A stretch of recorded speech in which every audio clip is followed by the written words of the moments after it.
इंसान तो इंसान, अब परिंदे भी मकबूजा जम्मू कश्मीर के हिंदुस्तान की आर्मी से महफूज नहीं है। अब उनको भी कैद किया जा रहा है, उनको भी शक की निगाह से देखा जा रहा है। और कोरोना की आड़ में जो पहले भी इतने महीनों से जो एक लॉकडाउन और एक सीज का शिकार थी कश्मीरी कौम, कोरोना के अंदर एक कंप्लीट ब्लैकआउट कर दिया गया है और भी मजीद, और इसमें खुले आम कत्लेआम किया जा रहा है कश्मीरियों का। बांडीपुरा की जो वीडियो आई है, अभी वायरल हुई है, उसके अंदर भी आप देख लें जिस तरह डॉक्टर्स को जो फर्स्ट एड, जिस तरह उसको अटैक किया जा रहा है, लीडिंग कार्डियोलॉजिस्ट श्रीनगर के, उनको अटैक किया जा रहा है। वहां पे कोई हेल्थ केयर नहीं है। मैं अपील करती हूँ वर्ल्ड हेल्थ ऑर्गेनाइजेशन से कि जितनी भी वहां पे कोरोना के पेशेंट्स हैं उनको कोई अद्वियात नहीं मिली जा रही, और बल्कि जो उनको बचाना चाहते हैं, जो डॉक्टर्स हैं, जो हेल्थ केयर सिस्टम है, उसको भी जेपरडाइज कर रही है हिंदुस्तान की आर्मी। और सिर्फ इन लास्ट 3 मंथ्स में 61 शहादतें हो चुकी हैं। और अब तो ट्विटर ने भी इस चीज को मान लिया है कि जो 4G रेस्टोरेशन हो इंटरनेट की Indian occupied Jammu and Kashmir. मैं डिमांड करती हूँ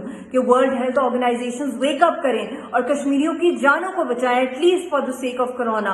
और जितने भी हजारों कश्मीरी पॉलिटिकल प्रिजनर्स हैं हिंदुस्तान की कितनी जेलों के अंदर, वो बंद हैं, उनकी जानों को खतरा है, उनको रिलीज किया जाए। क्या कसूर है कश्मीरी कौम का? यही कसूर है कि उनके पास कोई डिफेंस सिस्टम नहीं है, मगर हक और सच की वो बात और प्रिंसिपल्स की बात करते हैं।